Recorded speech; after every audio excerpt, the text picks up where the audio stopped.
Hay palabras que, pronunciadas por un cardenal, no pueden pasar desapercibidas. Su diagnóstico es claro. El paganismo se ha infiltrado en la Iglesia. Y no lo dijo para provocar. Lo dijo al final de una conversación tranquila, partiendo de una pregunta sencilla y llegando a una conclusión muy dura. Al final de este video, comprenderás cómo llegó a esa conclusión, a través de la misa antigua, de la sinodalidad y de una frase que, según él, no tiene sentido. Y comprenderás por qué, según él, el problema no es el Papa. Los hechos. En una larga entrevista con la periodista Diane Montaña, el cardenal Robert Sarah, de origen africano, y durante años director de liturgia del Vaticano, habló con franqueza sobre lo que está sucediendo en la Iglesia. Y comenzó con una buena noticia que casi nadie había mencionado, porque el primero en ser elogiado, en su discurso, no fue otro que Leone.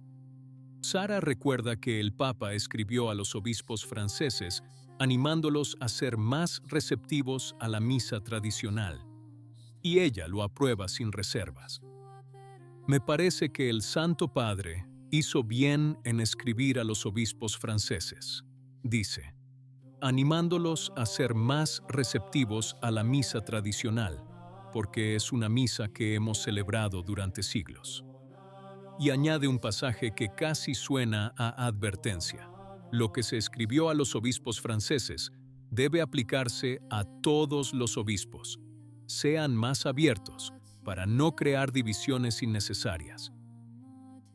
En términos concretos, esto significa que un párroco que quiera celebrar la misa antigua no debería tener que pedir permiso como si fuera un favor.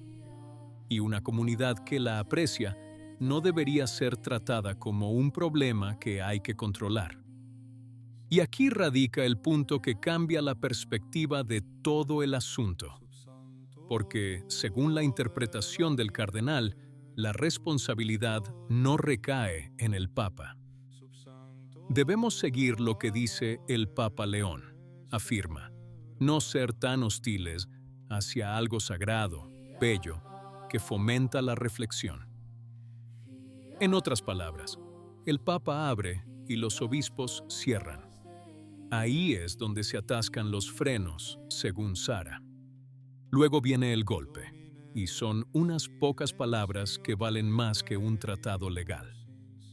No sé qué autoridad tenemos, dice, para impedir una liturgia que se ha celebrado durante siglos. Y añade, esta liturgia tridentina tiene 1600 años. No podemos decir que lo que se hizo durante 1600 años ya no sea válido hoy en día. Detengámonos un momento, porque esta es una objeción fundamental, y precisamente por eso, devastadora. Si algo ha sido sagrado durante 16 siglos, ¿quién puede declararlo impropio de repente? Y no se trata de una cifra abstracta. Es la misa de los mártires y los santos, la que educó a generaciones de cristianos, la que acompañó a Europa desde las catacumbas hasta las catedrales. Borrarla es como arrancar una página del álbum familiar. Sarah, sin embargo, no aboga por una revolución. Espera que se derogue el documento restrictivo, pero también sugiere una vía más conciliadora, que el Papa fomente la apertura y que la prohibición desaparezca por sí sola, día tras día, año tras año. Pero, ¿por qué tanto énfasis en la liturgia? ¿Acaso no es un detalle de la sacristía bueno para los entusiastas? Para el cardenal es justo lo contrario. Hoy es el tema más urgente, porque atañe a la relación entre el hombre y Dios. El hombre, dice, debe arrodillarse ante Dios, adorarlo, agradecerle y someterse a su voluntad.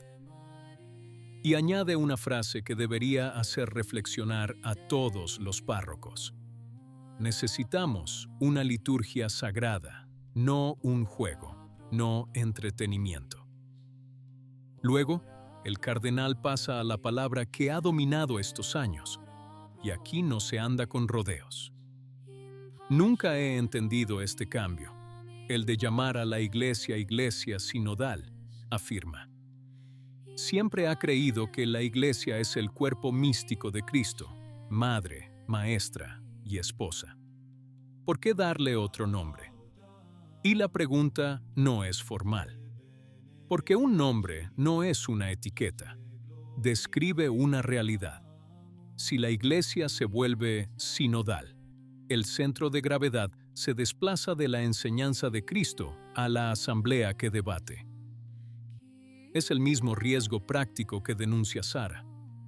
La iglesia no es una asamblea de todos los cristianos que deben votar, que deben expresar su opinión. La iglesia debe enseñar. De ahí el principio fundamental. Una doctrina no es algo que se vota. Una enseñanza moral no se puede votar. Es una enseñanza recibida de Dios. Y da un ejemplo explícito, sin andarse con rodeos.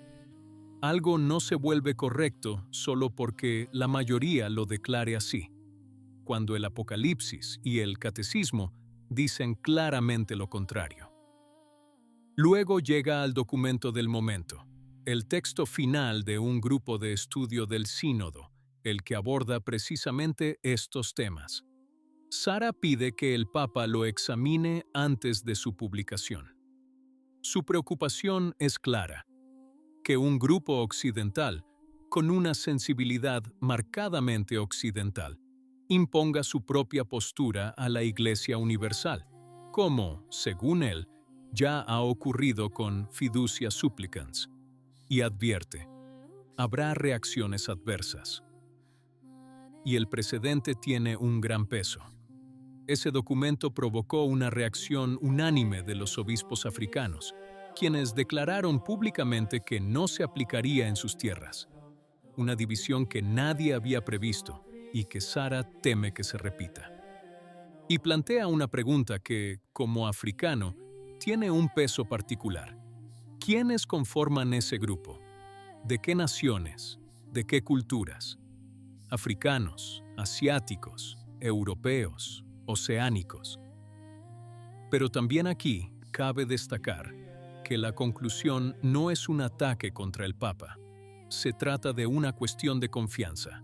El Santo Padre, afirma, es muy prudente y no permitirá la difusión de un texto que no haya aprobado tras un estudio minucioso.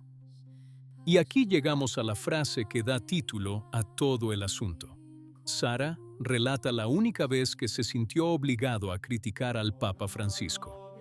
Recuerda el sínodo sobre la Amazonía y se pregunta, ¿por qué no se llevó a Nuestra Señora de Guadalupe, venerada en toda Latinoamérica, para presidir ese sínodo? En su lugar, dice, entró un ídolo en la Basílica de San Pedro.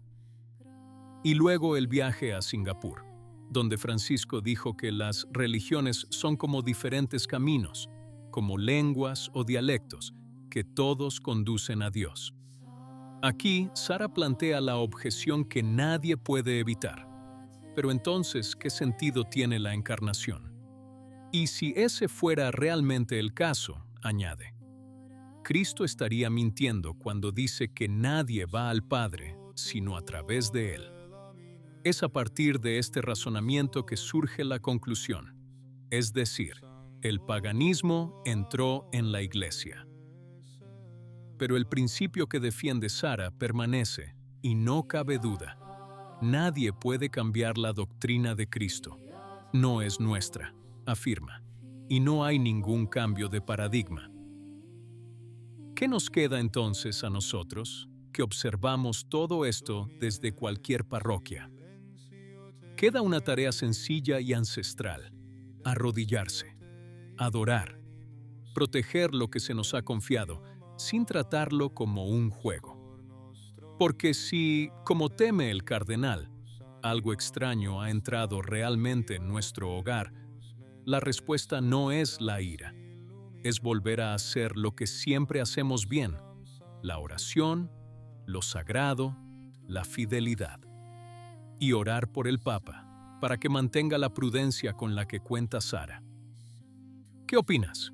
Si te gustó el video, comenta. Amén. Que Dios te bendiga.